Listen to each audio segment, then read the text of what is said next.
بسم اللہ الرحمن الرحیم۔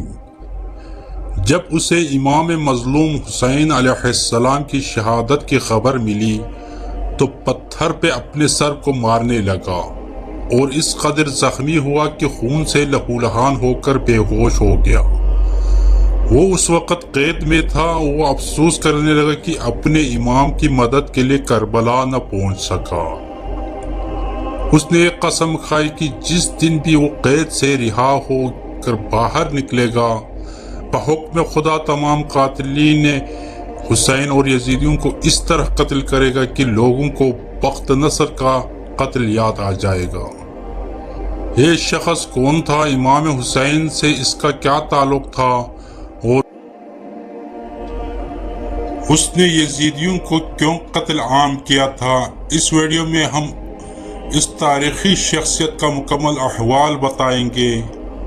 غم حسین میں ڈوبا یہ مجاہد مختار ثقفی کے نام سے جانا جاتا ہے، جس نے امام حسین علیہ السلام کے قاتلوں کو موت کے گھاٹ اتار کر مسلمانوں کے کلیجوں کو ٹھنڈک پہنچائی تھی۔ مختار کہا کرتا تھا کہ خدا کی قسم اگر حسین ابن علی کے قصاص میں قریش کے 2/3 حصے بھی قتل کر دیے جائے تو امام علیہ السلام پر جو ظلم ہوئے وہ ایک انگلی کے برابر بھی نہیں ہوگا۔ مختار کا پورا نام مختار ابن ابو عبیدہ ثقفی تھا۔ ان کے والد ابو عبیدہ نبی صلی اللہ علیہ وآلہ وسلم کے جلیل القدر اصحاب میں شامل تھے اور آپ جنگ قادسیہ میں جہاد کرتے ہوئے میدان جنگ میں شہید ہوئے تھے۔ مختار کا تعلق عرب کے مشہور و معروف قبیلے بنو ثقیف سے تھا۔ ابن اسیر نے مختار کو صحابہ میں شامل کیا ہے، جبکہ اکثر مورخین نے اسے تابعین قرار دیا ہے۔ مختار کو لوگ قیسان کہا کرتے تھے۔ روایتوں کے مطابق امام علی علیہ السلام نے ایک دفعہ مختار کو اپنے زانوں پر بٹھایا اور اسے قیس کہا تھا۔ تب سے لوگ اسے قیسان کہا کرتے تھے۔ بچپن سے ہی مختار کو میدانی جنگ میں جانے کا بہت شوق تھا۔ جب مختار 13 سال کا تھا اس وقت مسلمانوں اور فارسیوں کے درمیان جنگ قادسیہ لڑی گئی تھی۔ وہ اس جنگ میں شریک ہونا چاہتا تھا، لیکن کم عمر ہونے کی وجہ سے ان کے چچا سعد بن مسعود نے انہیں اس جہاد میں شریک ہونے کی اجازت نہیں دی۔ اس جنگ میں مختار کے والد اور بھائی شہید ہو گئے۔ مختار نوجوانی سے ہی نبی صلی اللہ علیہ وآلہ وسلم کے آل و اولاد اور اہل بیت سے نہایت ہی عقیدت و محبت رکھتا تھا۔ جب یزید بن معاویہ تخت نشین ہوئی اس وقت مختار کوفہ میں تھا۔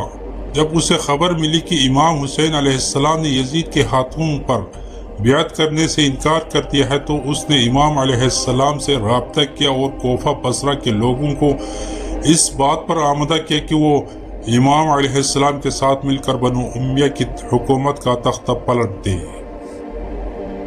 کیونکہ امام علی مقام دنیا اور آخرت کے امام اور مسلمانوں کے رہنما ہے۔ لہٰذا امام حسین کی حمایت کرنے اور لوگوں کو یزید کے خلاف بغاوت پر آمادہ کرنے کے جرم میں یزید کے ظالم گورنر عبید اللہ ابن زیاد نے مختار کو حراست میں لے لیا۔ اسے 100 کوڑے لگائے اور ان کی ایک آنکھ کو زخمی کر کے قید میں ڈال دیا گیا۔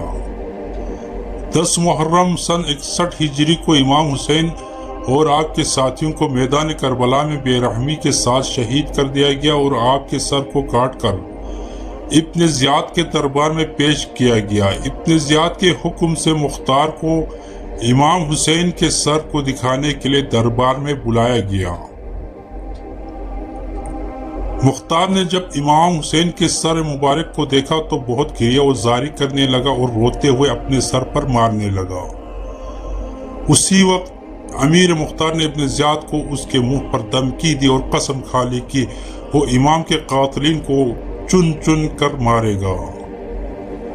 ابن زیاد نے مختار کو مارنے کے لیے جلاد کو حکم کیا تو علی کے نوکر نے مسکرا کر کہا، خدا کی قسم تم مجھے نہیں مار سکتے، کیونکہ مجھے میرے مولا امیر المومنین امام علی علیہ السلام نے فرمایا ہے کہ مختار تم میرے حسین کی تمام قاتلوں کو عبرتناک موت دے گا، اور ابھی تو میرے ہاتھ سے ایک بھی قاتل امام حسین قتل نہیں ہوئے، اور میرے مولا کا قول سچ ہے اور حق ہے، وہی ہو کے رہے گا۔ اتنی دیر میں یزید ملعون کا قاصد مختار کا رہائی کا خبر لے کر آ پہنچا۔ ابن زیاد نے یزید کے حکم کو مانتے ہوئے مختار کو رہا کر دیا اور اسے حکم دیا کہ وہ کوفہ سے باہر چلا جائے۔ مختار ثقفی نے کوفہ کو خیرباد کہا اور اپنے سینے میں دہکتے ہوئے بدلے کی آگ کو لے کر طائف چلا گیا۔ مختار نے بہت صبر اور حکمت سے کام لیا۔ اس نے پہلے اپنے تمام پرانے ساتھیوں کو جمع کرنا شروع کیا اور ایک چھوٹی سی فوج بنائی۔ مختار نے اپنے پرانے ساتھی ابراہیم ابن مالک اشتر کو بھی اپنے ساتھ ملا لیا، جو حضرت علی کے جانثار سپاہی مالک اشتر کا بیٹا تھا اور اہل بیت رسول سے بے پناہ محبت رکھتا تھا۔ ابراہیم کے پاس بھی چھوٹی سی لشکر تھی جسے مختار نے اپنی فوج میں شامل کر دیا۔ اس کے بعد مختار نے عجمیوں، ایرانیوں اور موالیوں کو اپنے فوج میں شامل ہونے کی دعوت دی۔ یہ لوگ دراصل بنو امیہ کے ظلم اور عربی و عجمی تفریق سے پریشان تھے، لہٰذا وہ عجمی اور موالی جو اہل بیت رسول کے شیعہ تھے مختار کے ساتھ ہو گئے۔ رفتہ رفتہ مختار کی طاقت میں اضافہ ہو گیا۔ مختار کے رگوں میں خون کی طرح دوڑتی اہل بیت سے محبت اسے بار بار حسین ابن علی کی شہادت یاد دلا رہی تھی۔ مختار اب قیام کے لیے تیار تھا۔ مختار نے اللہ رب العزت کے دربار میں دعا کی، اسے تب تک موت نہ آئے جب تک وہ ایک ایک یزیدیوں کو قتل کر کے ان کے ناپاک وجود سے اس زمین کو پاک نہ کر دے۔ مختار نے 63 ہجری میں سب سے پہلے کوفہ پر حملہ کیا۔ اس وقت عبداللہ ابن زبیر نے عبداللہ ابن مطیع کو کوفہ کا گورنر مقرر کیا تھا۔ مختار نے اس سے جنگ کیا اور کوفہ پر اپنی حکومت قائم کر دی۔ 66 ہجری میں مختار نے اعلان کیا کہ وہ امام حسین اور آپ کے اصحاب کے خون کا بدلہ لے گا، لہٰذا کوفہ کے شیعہ بھی مختار کے ساتھ ہو گئے۔ امیر مختار ثقفی نے اپنے دربار میں ایک شخص کو مقرر کیا تھا جس نے ان لوگوں کی ایک لسٹ بنائی جو میدان کربلا میں یزیدی لشکر میں شامل تھے اور جنہوں نے امام عالی مقام کے قافلے پر حملہ کر کے انہیں شہید کیا تھا۔ اس فہرست میں جتنے لوگ شامل تھے مختار نے ان لوگوں کو تلاش کروایا اور انہیں قتل کرنا شروع کیا، جن میں شمر، خولی، عمر ابن سعد شامل تھے۔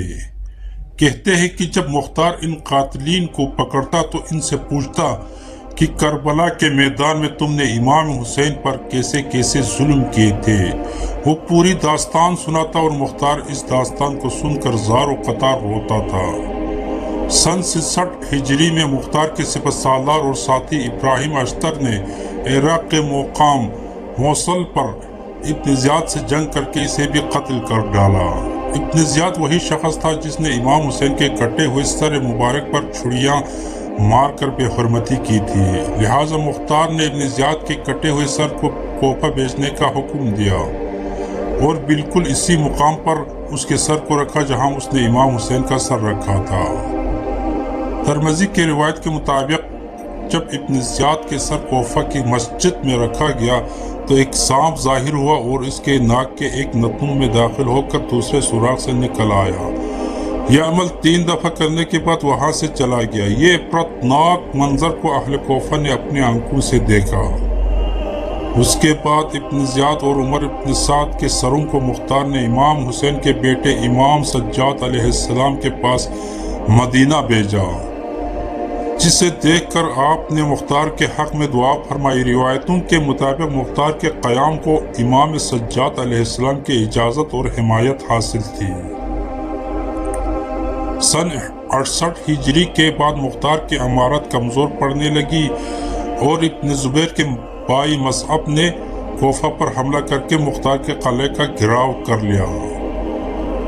اس آخری لمحے میں مختار نے غسل کی عطر لگائی اور نماز ادا کرنے کے بعد بارگاہ الہی میں شکر بجا لایا کہ اسے اللہ نے اتنی مہلت دے دی کہ اس نے تمام قاتلین حسین کو جہنم واصل کر دیا، اب اگر اسے شہید بھی کر دیا جائے تو کوئی غم نہیں۔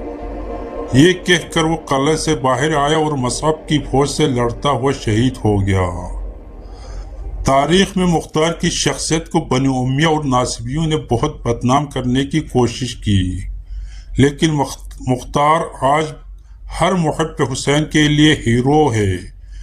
غم حسین سے زخمی دلوں کی ٹھنڈک ہے اور مختار کے چاہنے والے آج تک اس سے شدید عقیدت و محبت رکھتے ہیں جو قاتلین حسین پر موت بن کر گرا۔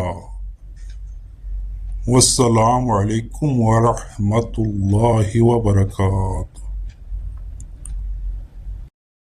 ناظرین، اس طرح کی اچھی ویڈیو دیکھنے کے لیے علی والے ٹی وی کو سبسکرائب کریں۔ شکریہ۔